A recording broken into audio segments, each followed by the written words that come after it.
Five. So we're just, hi folks, welcome to, I'm the nuclearproctologist.org. My name is Dana Durnford. This is Terry Daniels. Terry went down on the beaches and took all the photos, and he's also funded the computers, the Wirecast, and many other things. $600 of the donation is what started this all off, from you guys at the Nuclear Proctologist. And so we rented a boat, and we'll jump on that, and we went up to the very farthest one, which is Desolation Sound, and we covered 200 kilometers, and we caught 9 days at low tides, and each day was a lower tide than the day before because of the supermoon that we have today, right? And so the last day was yesterday. We covered a mass amount of coastline. We rented a Zodiac and covered around 40 kilometers of Desolation Sound area in a 3-hour ride. At low tide we see no life whatsoever. We see no kelp forest. We see no habitat. We see no bull kelp. We see no sea anemones. We see 4 species. The ocean is still trying to survive, but we see none of these species. These are all species that normally are populating our coastline. And so in a few minutes we're going to go offline for 10 minutes, but I'm going to walk you through this for the first few minutes and then I'll explain that to you. You see, this is low tide line. This is a normal habitat. This is something I've done for 14 years, and it's something I understand that the ocean cannot exist if that doesn't exist. And what happens is we found 4 species, so we're going to cover that over the next hour and a half, and those 4 species were uniform throughout the 200 kilometer zone. And this is the Georgia Strait we're talking about in British Columbia, Canada. And for comparisons, the big island right here is Vancouver Island. It's 460 kilometers long. And the fact that we found none of these species, we have around 5,000 species. We found no sea anemones anywhere we went.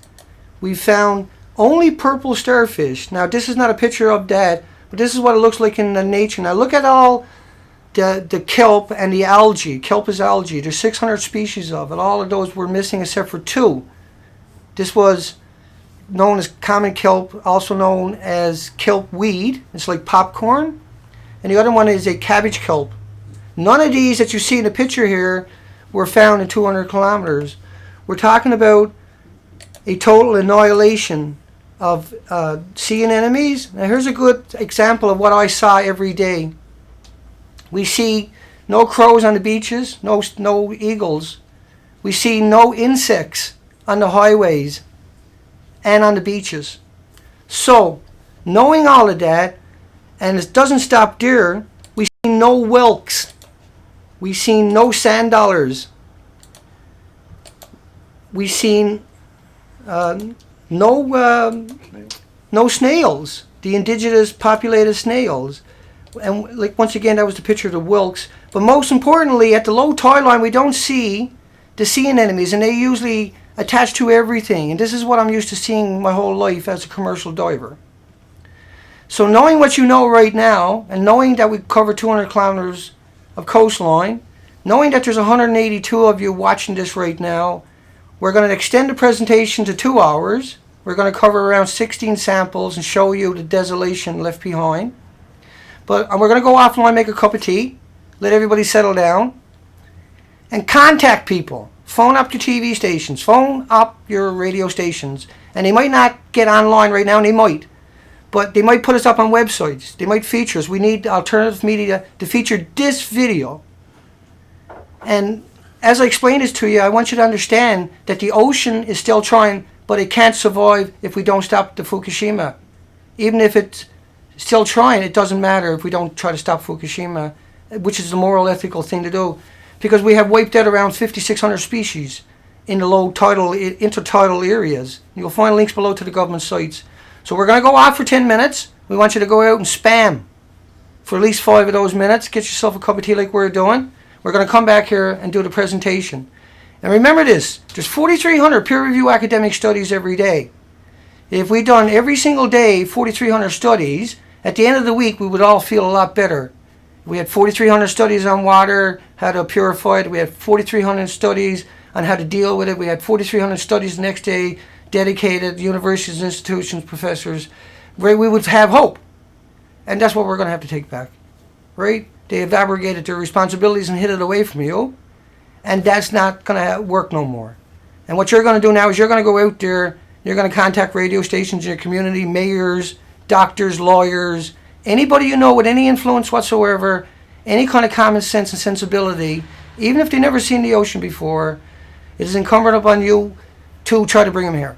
Just try. That's all we're asking. And if you have a website, if you're mainstream media, you should feature this so you can look back and say you tried. Because we will look back and say you didn't. Make no mistake about it. And we'll be back in about 10 minutes, folks. I'll pop back up there in a second.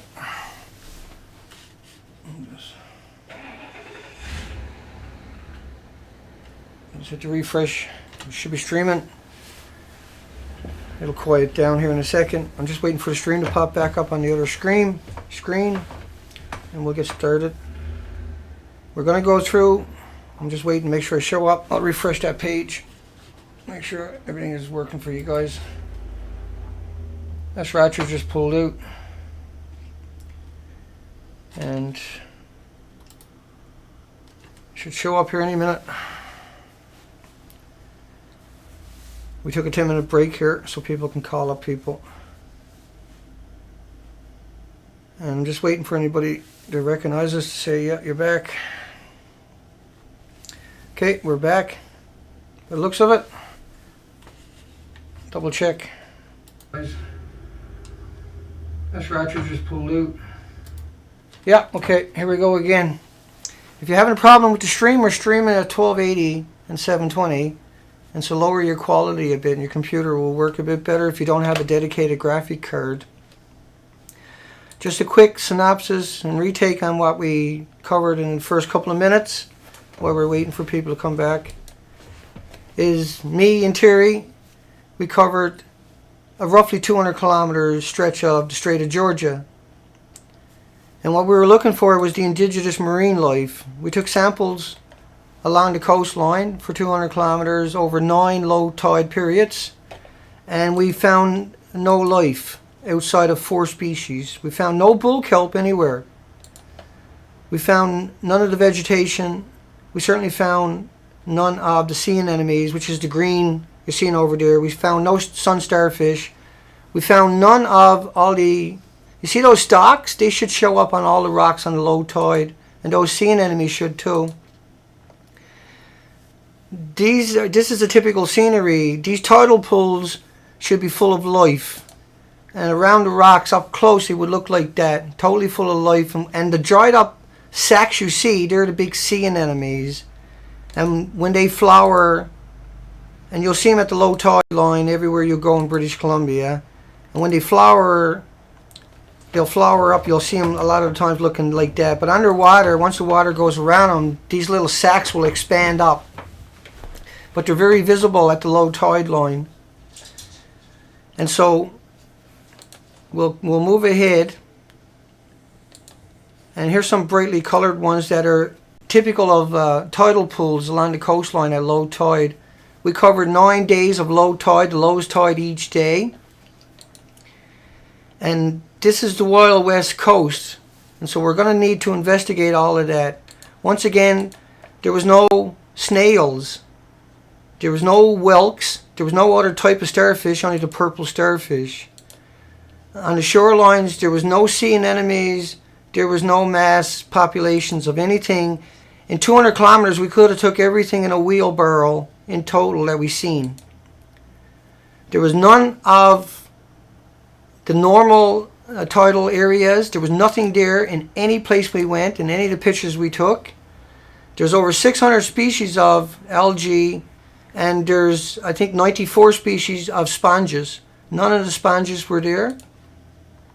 Up at the high tide line, there was none of the sea anemones, and there was no kelp grass in most of the places. There was some of this left, but there was no sea anemones whatsoever. At the supermoon we had yesterday and last night with a 1.8 foot tide up at Gibson's Molly Reach, We were expecting to see some kinds of marine life in those areas, and we see nothing. We never seen any insects in the entire time except for maybe 4 flies. We've seen probably 5 or 10 wasps and bees in total in 200 kilometers. None hit our windshield when we're on the highway. None were embedded into the grills. These kelp forests, I used to dive in these kelp forests and get tangled up. And I used to describe it like being caught in a spider web.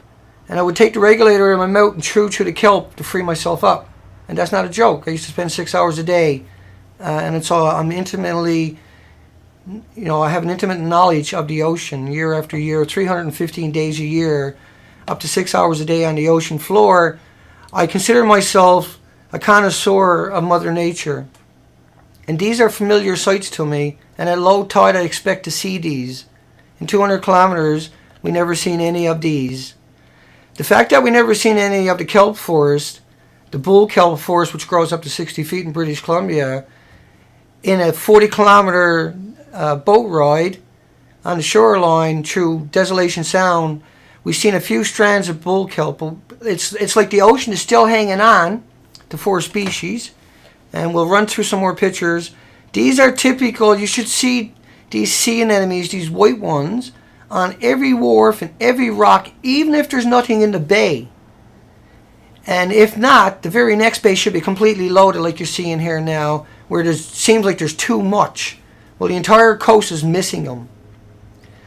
And so these are filters. Do you see the little flowers that they're putting out? Right? So when they're dried up, let me get a handle on where I'm to here. And so I can explain that to you. This is what they look like underwater. This is what they look like when the tide goes out, right? If they're in that area. And so we never seen that or this anywhere at any time. We never seen any Clintons. And there's quite a few different variations of those. We never seen, the tidal pools had nothing in them, 0, that a bird will starve to death on any of the beaches. So the migratory animals, the 140 species that normally depend upon the low tide and the migratory mud flats and everything else, there was nothing there. We need to go out and reinvestigate with high quality. So we're getting up to that part, what we done real soon here. There was no hermit crabs anywhere on any of the rocks. There was no snails, there was no limpets, there was no nothing. It was devoid, and we're going to show you all that coming up. This is what normal habitat looks like to me and every other commercial diver in British Columbia. I also dove the Atlantic eastern seaboard extensively, and I spent most of my life doing that. I did spend a lot of my life picking sea urchins because that was a huge industry. And so even in the shallowest waters, these will stick out. And you see the kelp in the background on the rocks. This is the normal, what you expect to see everywhere you went. And you would expect to see some of these big starfish. The habitat down just below the surface, just below the low tide line, is actually the low tide line, or the top 30 feet high tide line, low tide line, is the nursery of the ocean, is the better way to put this to you. This is where all the little itty bitty creatures are going to hang out, where all the oxygen, and the ocean comes in and crashes and liberates the oxygen from the molecules and the atoms, or hitting the coastline. And this is where it's just rich oxygen, and that's why it's considered the nursery. The first 30 feet also gets the colors. After that, you get shades of gray, and what that translates into is photosynthesis in the ocean, at the top part of the ocean. And that biohabitat is missing, and we're almost to that point right now. Once again, I want you to really understand the significance of not seeing the 60, 70, 80 species that are indigenous to British Columbia water of sea anemones. Not seeing them is the only red herring anybody really would need if they're a marine biologist, a fishery officer, or anything else. And when you cover 200 kilometers of coastline that you know is notorious for being pristine, and these are all the samples. Now let's jump into what we done. We went all the way up the Molly's Reach, and so just for Molly's Reach is around we're on to right now. We're moved around a bit because we got Terry here, and Terry was out on all the beaches. Terry done all the walking, hurt his ankle, kept going regardless. 9 days, low tides. The last tide we tried that we got up, left here at 4:30 in the morning, and we never missed one. We understood.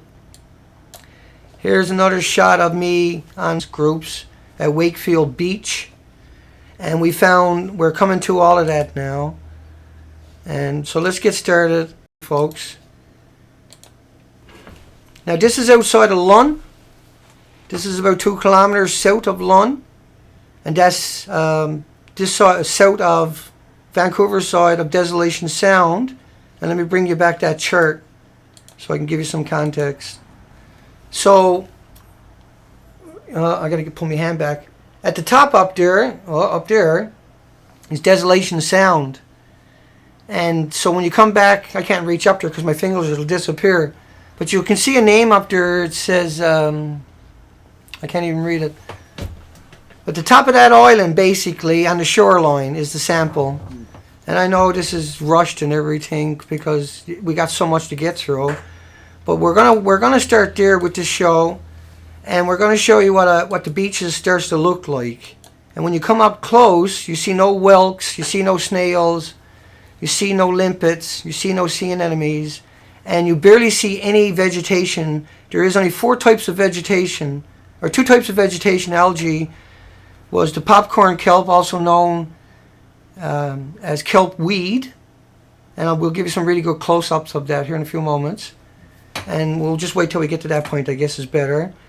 Now this is low tide, a couple of kilometers south of Lund. And that's up from Powell River. You can see there's no kinds of vegetation life there. We'll get much more details coming up here for you. The mussels we're seeing are 1 generation, which is normal, and they're the indigenous mussels. And there's these little tiny patches once in a while you find of them. And so don't be fooled by close-up shots. We'll got much better qualities coming up for you. And now the kelp you're seeing is the only kelp you'll see throughout the 16 spots we're going to try to get through. So we got to keep moving because we got a lot to get through. You're going to see, and we'll get a lot of close-ups coming. We got a lot of close-ups coming, and I jumped ahead on you, sorry. So a few miles south of Lund, let me backtrack. A few miles south of Lund, we get up to the beaches. We're going to put everything up with the nuclear proctologist after the show, and we have a live stream coming up tonight. Now the rocks on the first couple of beaches, we really didn't understand the significance of what we were looking at and what we were doing. You got to realize we had a little tiny budget, and that we went out with a theory, not understanding what we were up against and what we were going to find. Not understanding that, as the days progress. And so that's why you're going to see things the way you're going to see them. But here's the kelp that is notorious throughout the video. And that's called kelp weed. And then you can see the green stuff, the fluorescent, is what, and that was a couple of miles, once again, south of Lund. I kind of made a mistake by showing you the other pictures early, but we got a lot to get through. I apologize. And let's keep going. Now, that's fluorescent type stuff you're seeing in that picture is lettuce kelp. And it's very straggly, it's very patchy. There's no bull kelp, there's no insects. As you look into the pool, once again, there's no life there. So let's jump over to the desktop presenter, and let's get over and get into the real stuff. I got to go live with that to make sure it works. I'm going to be just like a minute kind of figure this out. We'll bring up everything. So Gibson, or a few more miles further outside, I already covered it. Let me get rid of that and open that all up for you. Hang on, folks. So it can get pretty confusing, I know. And so we're going to take our time, make sure it all shows up over here. This is a few extra miles past the last spot, south of Lund. And I'll come back to the charts for you after. No, that's the same spot. That's the shoreline. Okay, so the next folder is the one I wanted. That's bound to happen because we've been through so much. So the next spot is Gibson's. This is the name of the park. It's a park. Gibson. It's a provincial park on the way to Lund, on the seaside.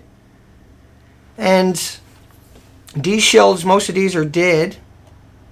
Right, you can see they're not. Most of these are open up, and that's normally spawn out. So the ocean is still trying to spawn out.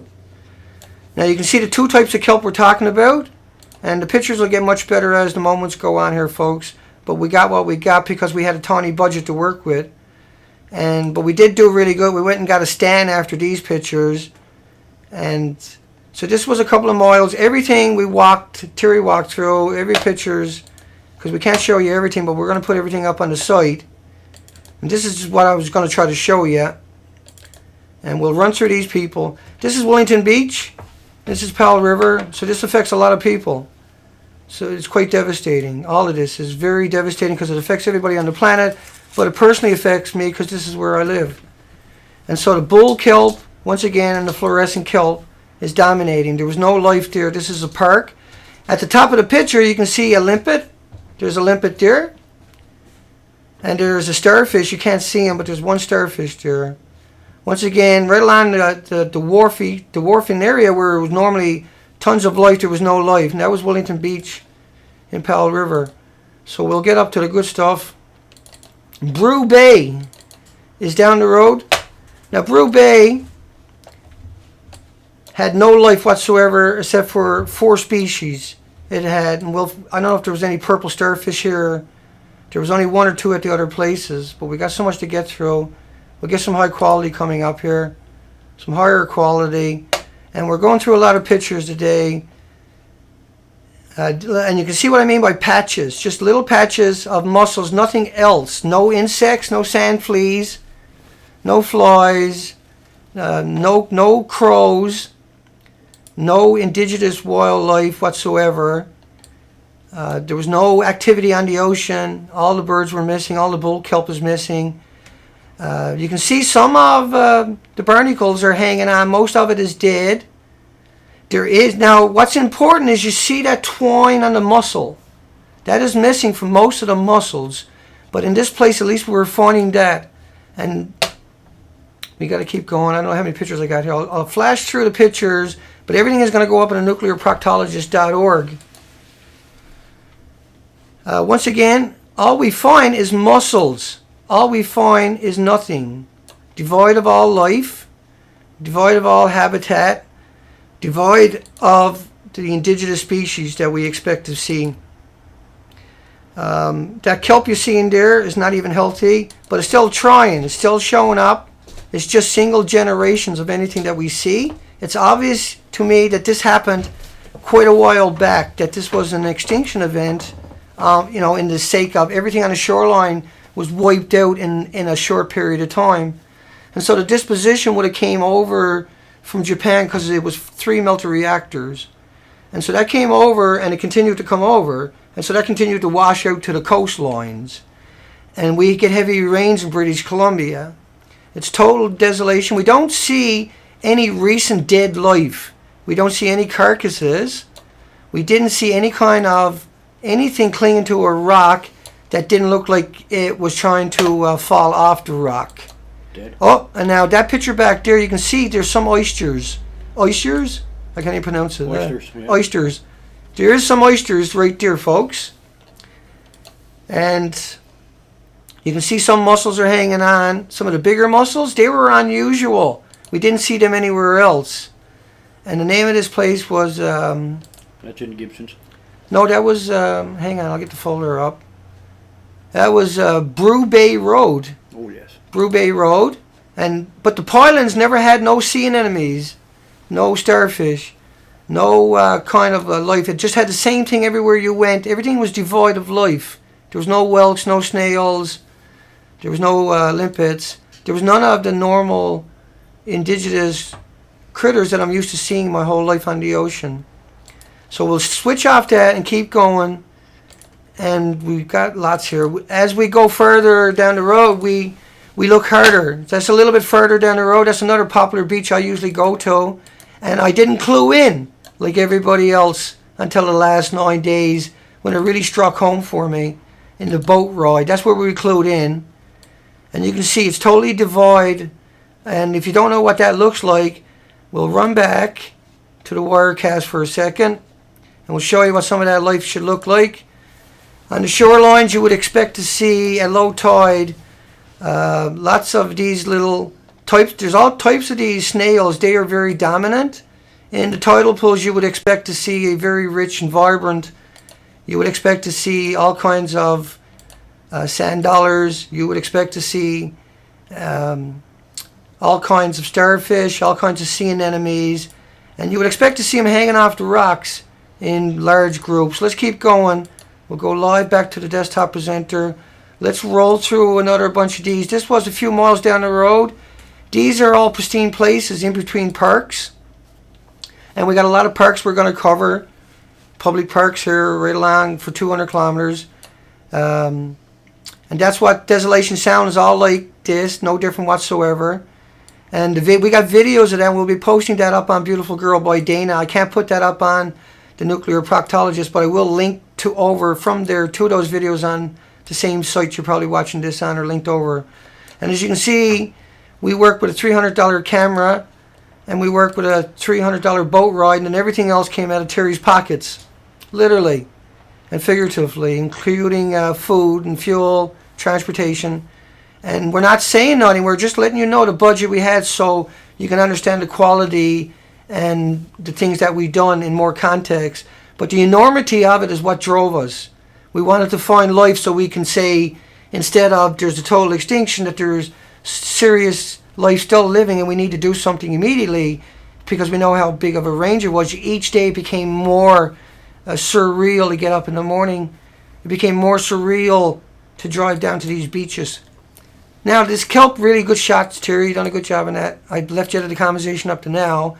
But you're the guy who walked out here, Terry. And you had to work like a dog just to find mussels.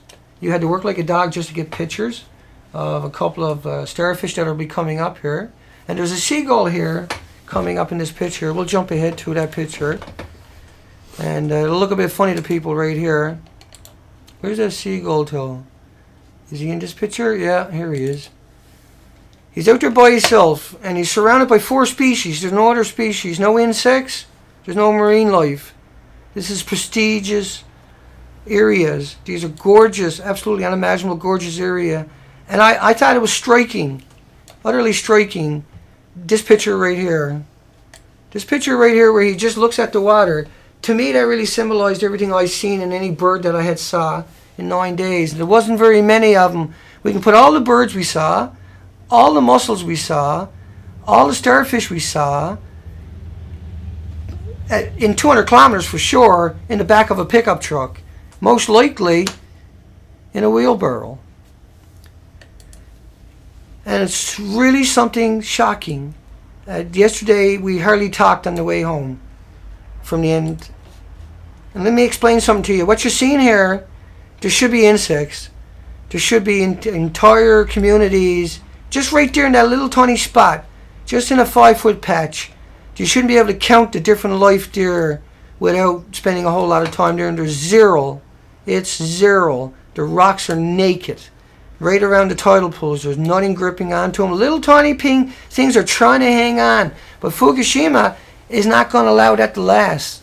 And it's probably going to kill everything out there, but it can't come back. It won't kill, it might leave something out there somewhere and it can repopulate. You think about a lingcod can lay, or a codfish can lay 700,000 eggs. You think about how the ocean is a soup of life, and under normal circumstances, if you were to have a freak act of nature that wiped out the coastline, the ocean, the soup of life, would repopulate it immediately. And so when you go there, and right across the board, there's nothing. But you see how that kelp is actually healthy looking. A lot of the mussels, even though they're patchy, they're trying. And so we have to try. We have to stop the lying, the madness, the maniacal lying from the apologists have led us to this. And the fact that journalists haven't bothered to call them out on it or to stop it, and they allow it, right? And now we need, at this stage now, we have to go look at the rest of the coast. We have to assume that the entire Pacific Basin, America, Canada, Alaska, everything, Vietnam, everything is going to have these same probabilities. And you can go down at low tide and take pictures. It's that simple. And if the life is missing, than we have it across the board. But the 26,000 islands up here that I dove year after year, well, I'm going to have to go back there. I'm going to have to go back there. We're going to have to launch an expedition, and we'll keep going to go up just so we have hope. So we have to know, because this is not localized, because what the ocean does is it repopulates it. If you went down to a beach that was full of life and plowed it all off, the ocean, the soup of life that it was, would populate that with babies in a matter of weeks. Everywhere you went, you see baby sea cucumbers, baby snails, baby mussels, baby sea anemones. You would see it every square inch. Massive. This is what I've done all my life. And that's what makes the difference between my story and everybody else's story is I intimately understand that deer, what you're looking at, right, there's nothing there. But when you look at it in real perspective, and I'll bring up some pictures, right, those tidal pools should look like that. Even out of the water, it should look like that. See? Right? The faunas, the floras, and everything should still vividly stand out. Even in the shallow pools, the sea anemones would blow themselves up. Here's a really good picture. The whole coastline was like that. I know, I traveled it year after year. I stayed out there for 100 days at a time without coming ashore. I lived, eat, and breathe this all day with people that done the same thing. And so I don't know what to say to people outside of, you know, I'm straight up. I'm not going to try to hide anything away from you, because that's what got us in this position in the first place. There's no kelp force anywhere to be seen. So let's run back over to the pictures and keep going down that line. I got no idea how much time it's going to take. We're just going to keep going until it's done. We're going to come back tonight at 8 p.m. Canada Pacific time, and we're going to stream from this channel a question and answers. Okay, so I'll launch that after. We're going to put everything up on nuclear proctologists and pictures in the qualities that we got and the quantities, so you can go through it all yourself. And that'll take me probably 2 hours after the stream is over. And then tonight we can have a debate about it. Terry's going to be back tonight, and Terry will get more to say. But we have to tell the story. Terry's been listening to this and repeating it himself now in the last couple of days. So we'll run over and make sure I got everything lined up. Hang on. What am I supposed to do here? Picture, okay. Let's jump to another beach. A couple of more grabs of this. As you can see, as Terry verified, and Terry's word is good enough, I don't need the pictures. But Terry got all the pictures. Right? And look at the life there. What's left there is crumbs. It's just crumbs. It lived there before at some point, but it's not there now. Right? Okay, let's keep going. Let's keep going, folks. Back to another one. Like I said, I can't do everything today, so we'll put it all up on the site so you can get through it on your own time. This is Sultry Bay Park. Hang on, make sure I get the right name there. Yeah, Sultry Bay, that's a provincial park. And the next one is up, so that's down close to the ferry terminal. Let me go back and give you some context. Just hang on. I'll give you some context with a picture. So that's down, that's up. Got to get my finger back. So that little island right there, about the top end of that island, about five dots back, somewhere around that area. We'll put it all up on the website with some better details, and we'll have a cleaner pictures for you, everybody to be able to look at after. So let's go back to the presentation and keep going. Let me get that out of the way. Now we're at Sultry Bay Park. That's the name of it. And there was a starfish there, purple. That's the only starfish that we've seen was purple. I'm not sure what's going on there. And you can see the little tiny life around it. There's a little snail there, and a little snail there, and a little snail there. And there's a little tiny bit of sea anemones. This is a $300 camera we're using. And you can see there's nothing in these little pools. They're not the cleanest, but we got them for you. But you can see the life on the rock. It's void and missing. See? Everything is void. It's just the remnants, the skeletons of what used to be there that should still be there. Now that popcorn kelp you're seeing, what I call popcorn kelp, is called kelp weed, if you're looking for it. So it was the purple starfish, the kelp weed. You can see a little bit of sponge One of the 80 and 90 species of sponge is still there. The ocean is still trying to hang on. But we're only talking altogether maybe 10 or 15 species, right? And very tiny amounts of it that we're finding. Very trace amounts of anything that we're finding. Here you can see there's a few whelks. Hang on, I'll blow it up for you.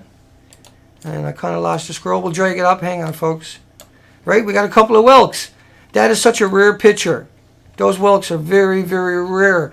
But the least they're trying, the least they're hanging on. We've got to stop that radiation. Because right now they're going to disappear. Nobody can doubt that. Because what goes on is every minute there's a plume. 1,440 minutes a day. And every day there's a plume. After 132 days, because every day, 24 hours, at 2 miles an hour, the plumes are dispersing and spreading out. But because they're accumulative. And because of the way they work. And because of all the lies you've been told that we try to help you. So that's an encouraging picture. That is so encouraging to see these little whelks. Because I can guarantee you, you won't see them just about everywhere else you look. It's just these rare, very tiny, spotty areas. And that's why we need super high quality equipment. And we probably might need to get an arc and go out and start grabbing this stuff. And so we're talking about an enormous operation all of a sudden that we had no concept before that was necessary. But we truly are talking about a apocalyptic event for the Pacific Ocean. Cancer takes 5, 10, 15 years to manifest. I think mammals and humans, we've still got time to coexist with the coastline. But I don't know for how much longer. What we need to do is start exploring and confirming and getting better quality images and, a better way to, I don't know if we can do any better than what we done. I don't think anybody can go out there and beat what Terry done. Terry fought me and argued about staying longer and getting pictures. And I was, no, Terry, let's keep going. We got to hit the tides. We got 9 days to cover all of this distance. And we can come back, but we can prove it with what we got. But the first couple of days, we really didn't get it, Terry. No, we did not. No. It's only day 5, day 6 that I really had the narrative. I had went out and found the pictures and said, oh my goodness. So it's good old fashioned gumshoe research that got us to a point where at least we try.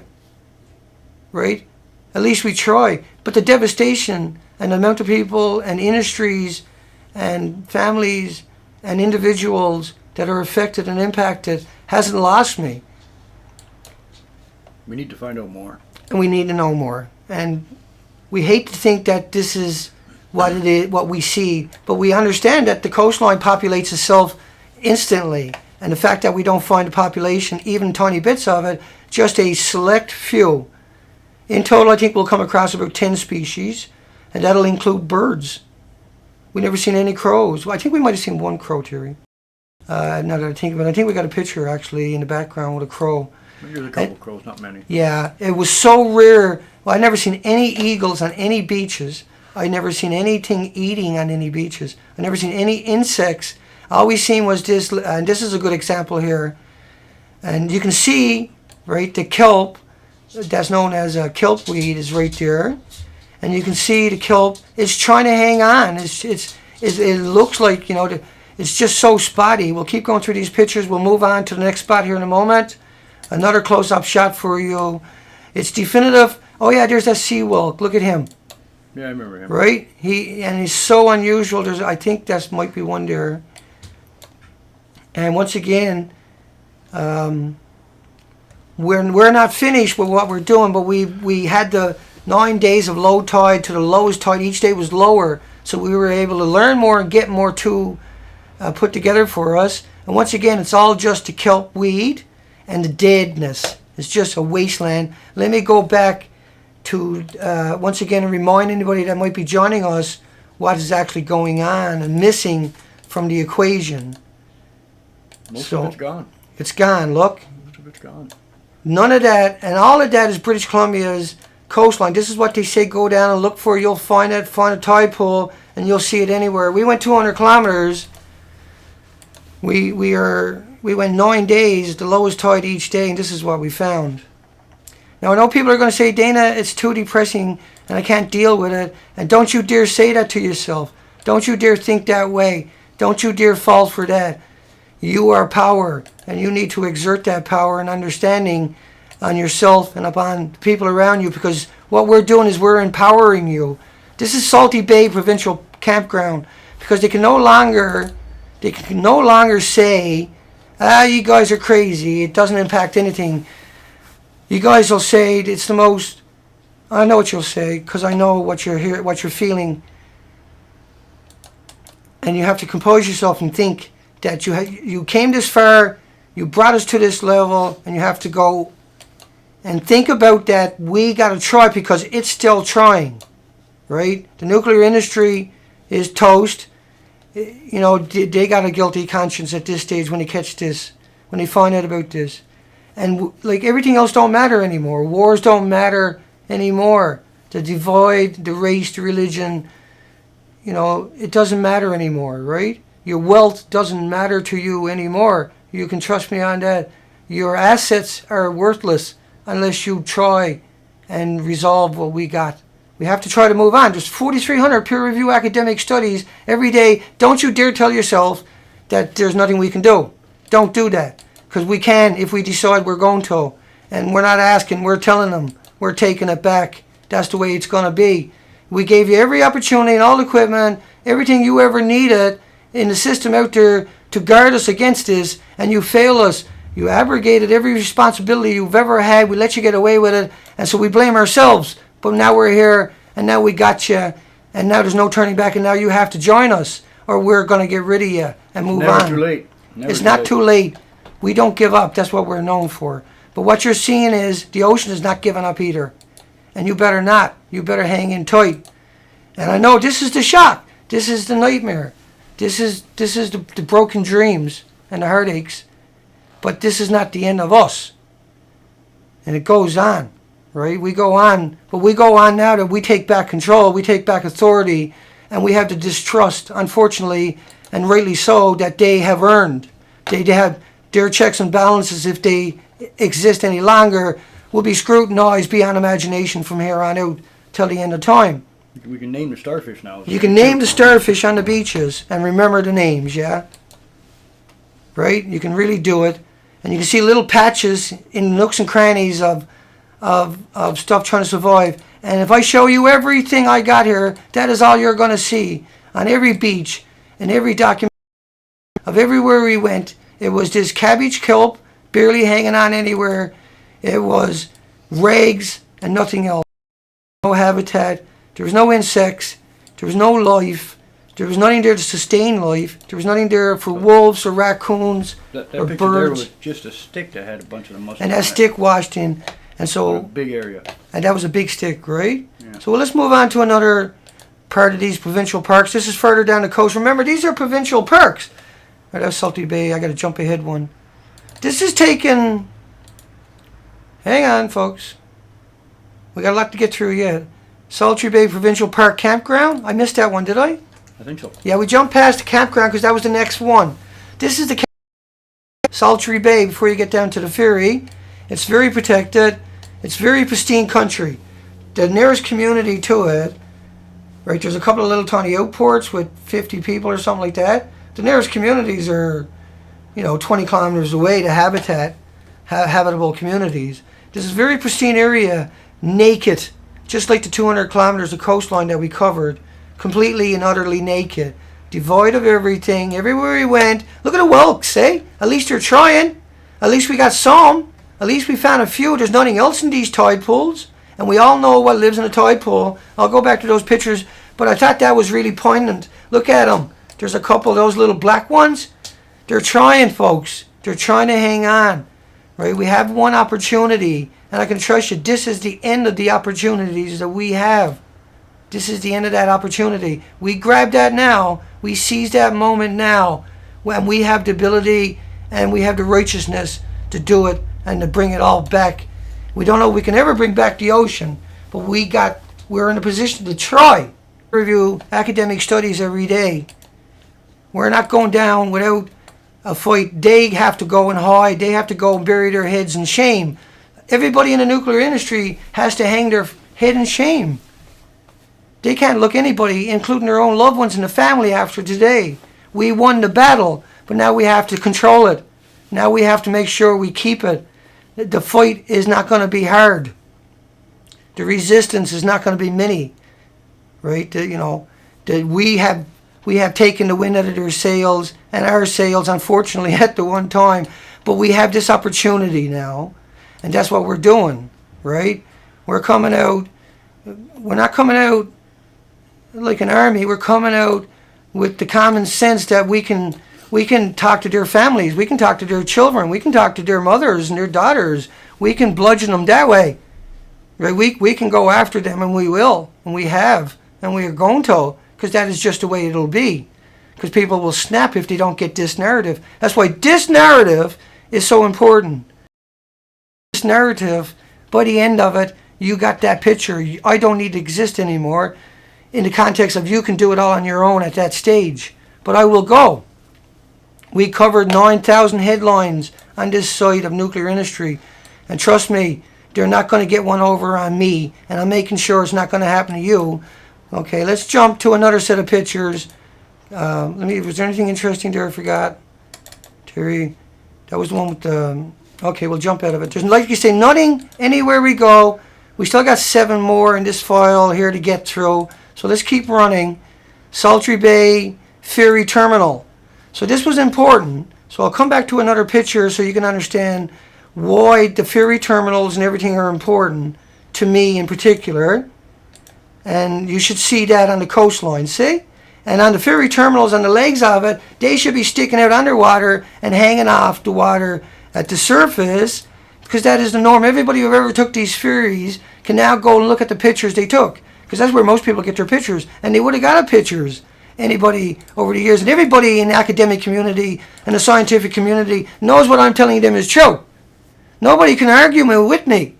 Nobody can argue with the pictures Terry took, because they're good enough to tell the difference. We only had a $300 camera to work with. That doesn't mean we got defeated. That doesn't mean we gave it up when we never found life. That means we put together a plan. So let's go back to the presentation. Let's go back to the presentation. Now, a good thing about all of this is that I'm kind of fortunate. And so this is the Sultry Bay Ferry Terminal. And let me come back and give you some context again. I'm sorry. I'll take a second just to make sure you know what we're talking about, in case you're just joining us. Right behind me, at the top of this island right behind me is a ferry that brings you over to this island here. And that's Gibson's Island to head down to that's New Westminster. And this is all supposed to be prestigious Straits of Georgia material. Let's go back to the presentation. Make sure I'm live before I try to do it. And so Sultry Bay Ferry Terminal didn't have anything on its shorelines around the ferry terminal. It's had the same thing we found for 200 kilometers. There was nothing on the pylons, right? And remember, this is a couple of days before the supermoon, so the tides are super low. As you can see, there's nothing there. And there's no communities down there. It's just that ferry terminal. There is nothing on those. Nothing. No sea anemones. One starfish I see. One starfish. There he is. Right, good one, Terry. Yeah. There was one orange starfish. In fact, that was probably the only 2 orange starfish we seen in 200 kilometers. You can see some mussels up higher. Right? Nothing. Devoid of all life. I think... a few oysters there. Few oysters. Right, we're looking for sea anemones. We don't see any on the pylons that they should stand out dramatically. You should be able to see them right there. And these pictures will all go up at the nuclearproctologist.org 2 hours after this is over. Once again, excuse me, you can see that's up there. You can't see it, but he's a oyster, right? Now, we know oysters they had a spawn of oysters at Pembroke. I think it was Roger was telling us. Roger, our buddy, is a mussel expert. And so he was able to explain why the mussels that we were seeing were able to hang on in patches. And trust me, they were in patches. And you can see even on the railings, the steel rails that would normally be covered in big sponges and everything else have nothing on it. So let's jump. Oh, we got to zoom in on it. Hang on. There you go. That's a better picture. You can see nothing. There's a bit of, it could be rust, but it could also be some sponge you see down there in the corner. And so let's keep going. No, that's rust. And then you see the green algae. So let's go back to another set of places. This is where we jumped on the ferry. We zoomed in on the coastline. We took 400 pictures. They'll be uploaded to the site. And they're not there. They're just more of the same. They're around the terminal itself. Hang on, there's a picture of the ferry. I think. Picture of the ferry. What do we got here? We zoomed in on the shorelines as we're coming around the points, and there was nothing there either. It was the same vegetation, the same desolation. And so what we done was we done the best we could with a $300 camera, and we zoomed in on the entire coastline every opportunity, and we got some pretty good shots, enough to tell. And we're going along the ferry. We got 400 of these. 400, and none of them shows any kind of vegetation outside of what we see is atypical of the 200-kilometer coastline. I'll motor through it all for us. And once again, the fluorescence stands out, and that's displacing all the native indigenous creatures that live in that habitat, right? There's no, so the limpets and everything, the snails and all that, they can't coexist in that. They need their own little tiny habitat to exist. And so we covered over 400 pictures of that. We'll upload all of those to the site. And now we went to Smuggler's Cove coming up. And I'll bring you up some context for that, folks. And I know we're going through a pretty hard, pretty fast, pretty devastating. 200 miles of coastline. This is Vancouver Island, 460 kilometers. This is a 200-kilometer zone we covered. And we're going over to the islands behind me. We took the ferry over. See that big island up there, the big dot, the red dot, the long one? Well, the ferry terminal comes around that point, and then the dot behind it is where we come onto the island. And then as you come out, the first dot is Smuggler's Cove kind of area. It's just meant to be a representation of it. So here we go over to the presentation again. We're coming over to Smuggler's Cove. And Smuggler's Cove, it was like everywhere else. There was no insects on that highway. We found no insects in 200 kilometers of roads, none smashing into our windshield, none into the bumper. There was none on the shoreline. There was no other types, anything crawling around like sea fleas. There was no interaction with birds. There was no crows. It was utter devastation. This is in Smuggler's Cove, and it was the same thing. This is the one where I kind of got impatient with Terry. Terry went out of sight, and I yelled out, "Terry!" I'll show you the picture of probably where he was too. It zooms in. So he was down getting these pictures because that's what I told him to do. And now he's down there getting a picture because I told him to go down there. And now he got to put up with me yelling, "Come on, Terry, let's go." Because when I went down in the wheelchair to the edge. I yelled out to Terry originally. I said, "Is there anything there, Terry?" He said, "No." And after thinking about it for a minute, I was like, we need to get, because we had one tide to cover 80 kilometers. So we had to go spot to spot to spot. And we just got defeated at the end of it. We went all the way to the end. And so let's go, let's jump back and cover some of these spots here where I left off. Just the kelp weeds is all we found. And we found the kelp. And once again, you know, Terry went down and was adamant that he had to get at least a couple of high quality pictures before he was going to put up with me rushing them on these particular shots, because we had one tide, 80 kilometers to cover, and you can only drive, it's all nooks and crannies at 40 kilometers an hour, lots of traffic, and I wanted to get across that island before the tide come up too high. And so this one in particular was the one I rushed Terry on, and we just, there was no life there. I was defeated, but I got my second wind back. And let's go over, that was Smuggler's Cove. We did find a starfish. Terry, you found one. That's where I was yelling at you. Here's Terry on the beach. He's looking around. That's just total fucking chaos. Excuse the language. Okay, we went on to Pender Harbor. We found a bunch of starfish, which gave us a little bit of hope. Look at that. That was the only, in 200 kilometers, the only time we saw that. Once again, we done it on a small budget. We rented a high-powered boat for 3 hours, covered Desolation Sound, and it was desolation. There was nothing. Well, then we took $300, got a camera, and then we went all along the coastline because we realized in absolute horror that we had no choice now but to document it. And that took us 9 days of low tides, catching the lowest tide each day. That's Terry's shadow. And all is there is the same thing. Look, and that was Pender Beach, and we had hope. Look, there's purples everywhere, but the 63 other species of starfish are missing, right? Sorry, let me get that back up for you. and the 63 other species, and then the 56 other species of the indigenous population. Look how low that tide is. If it wasn't a really low tide, we wouldn't have seen them. But everything else is just vegetations and vegetables. Let's get to the next one. We never stopped. I was at it all night. I never slept. We've been at it all morning to get this just even, and that's why we're using the desktop presenter, because I can't get through it all. I still got stuff on the computer and the Wirecast to get through before we give it up. Okay, this was Sergeant Bay Provincial Park. Sergeant Bay Provincial Park, for context, you can see it. Let's bring it up a little bit better for you. That's right around where my finger is area, right? On the island right behind my head here. So we're at the bottom of the 200. The top part way up at the top is Desolation Sound. It's 200 kilometers down to where I am right now, where my head is too. And we went all the way down to there. And let's go back to the presentation, because that's all I can say, folks. I can't get emotional, and I can't get anything. All the steam is taken out of me. It's all taken out of me. I got no wind left in my sail. I just want to get on with solutions. I want to get on with exploring the rest of the coast with real equipment. I want to document everything we went through all the way up.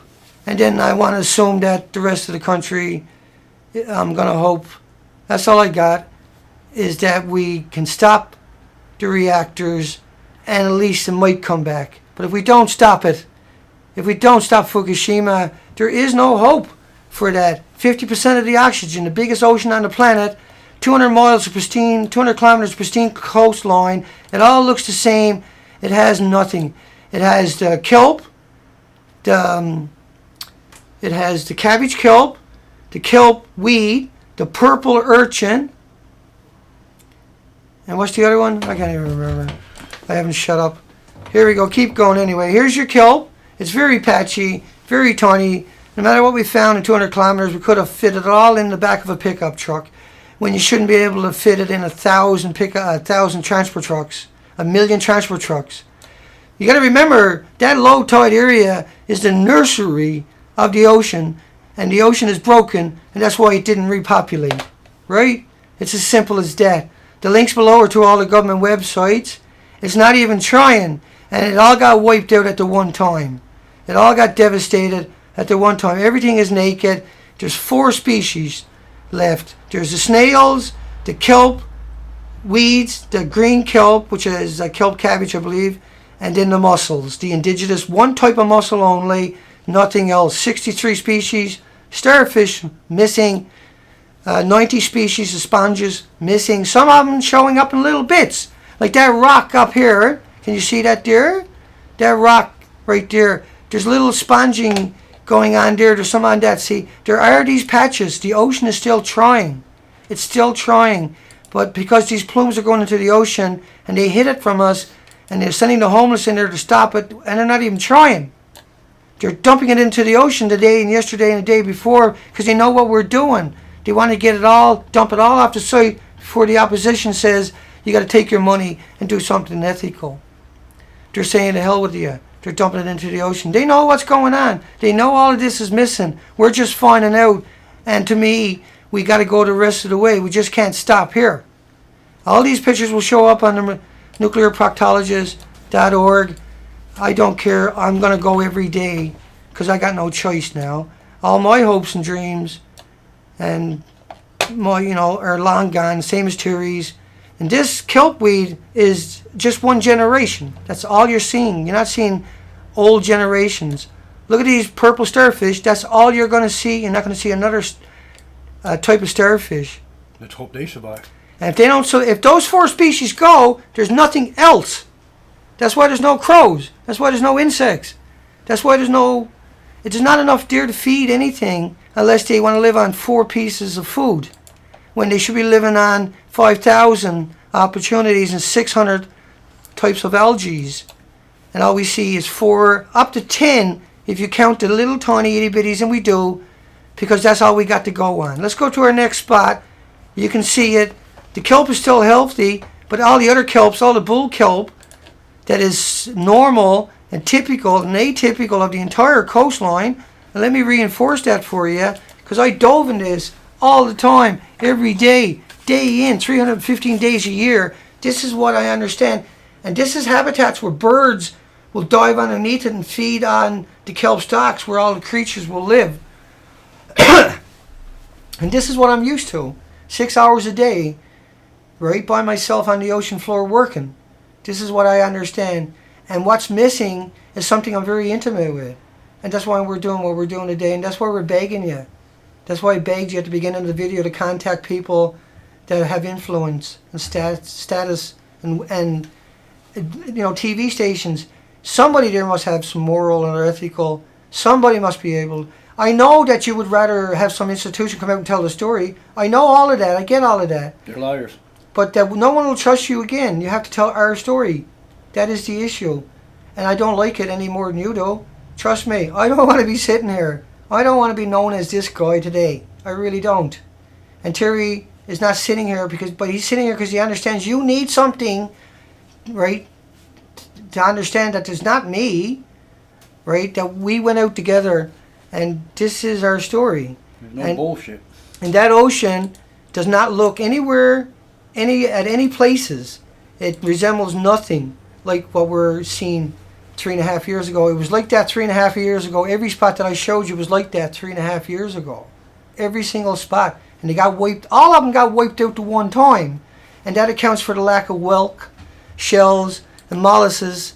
That accounts for all the missing limpets. And these are usually, every rock is, my whole life, I've always said if I had a berry picker, I can fill the boat up with whelks or snails. And I can't find one. And people are going to say that this is not an issue and that this never happened. Then you need to take back what is yours, right? So let's keep going. I think everybody gets it at this stage. I don't think I need to drive that point home quite so much. But you got to understand, we're breaking this story. Wakefield Beach access. That's the ones you see me stood up with my sticks, and that's a pretty rare picture, folks. You got to realize what we done here is I spent 15 years in a hospital bed in a wheelchair, and I can't stand normally more than a half an hour doing anything. And we just went 9 days to the point where we were in the truck yesterday. Terry was going to get out just so I could have the seat, but it didn't make any difference. I have a pressure relief mattress. But there's a dead starfish, look. There's nothing else there. And there's a fly. Do you got any idea, if you knew how rare that insect is, if you went with us, that would be iconic of the entire trip. None hit our windshields. I think we counted 3 or 4 or 5 altogether insects, maybe 10. We could fit every insect we seen in a tumbler, in a 1 ounce glass. That includes on the shoreline. That includes everything that crawls. And so the game is over, see? We are in serious trouble, no matter what we do from here on out. But what we can't do from here on out is more of this. And so we have to go out and verify with extremely quality material, equipment. Like, we're talking about a huge operation. And so that's why I'm saying it to you, because I'm stunned that the only way we're going to have a resolution, is we do it ourselves. And we can't no longer not do it ourselves. And I don't want to do this. I don't even know if I'm capable. I know I have the ability, I have the history, I have the litany, I have the skills, right? And I have Terry, who's well versed. We have Roger, who ran Mussel Farm. He's owned Mussel Farm for 25 years. Is well versed. He's on the ocean every day. So we have skippers, we have divers. But to do this, we need cameras underwater to drag along the coastline at the same time, because you only got a 2-hour low tide a day to go in and explore all this. We need a huge, massive budget. We can't trust them. We have to go out. We have to be the check and balance, because they're going to go out and they're going to show us old pictures. We want to stream it out live, 1,440 minutes a day, never off, always on. And if we can get to that, the foundation that we can create has a chance. We can leave something. But right now, folks, I'm telling you, it's not a game. It's not a game. We didn't do what we done because we were hoping, against hope, that we could find something. Here's seashell. I missed all of that. Terry, I got no idea what I've done with that. I must have put it in. I'll find it in a second. Gibson's Ferry terminal. Gibson's Ferry. There's nothing on that side of it, of the ferry terminal.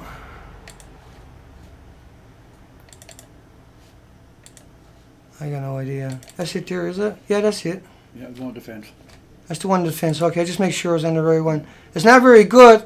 You wouldn't believe what we've done to get these shots. This is out by New Westminster, and you were not allowed out there. Terry ran out there and got pictures. No, it's not by New Westminster. That's Well, that's the ferry that goes over to New Westminster, isn't it? over to Horseshoe Bay. It goes to Horseshoe Bay, that ferry does. And I dove Horseshoe Bay, and it was full of sea anemones and all life, seabeds. Once again, there's no life. It's just the same. It's just the same four products everywhere we went. Okay, let's come back over. I screwed up, I guess. Molly Reef. Let's go to Molly Reef, and I'll give you some context. Let's jump back over to Molly Reef for a second.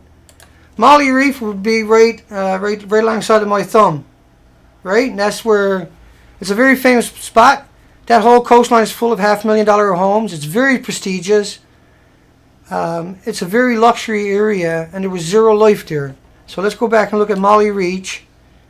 And everything else will show up on the website in a few hours at thenuclearproctologist.org. And I'll put that link below. And then I'll put a link below once I get the link started on the Nuclear Proctologist to link directly to the section where we're going to put this. We're at Beautiful Girl by Dana. There's relics.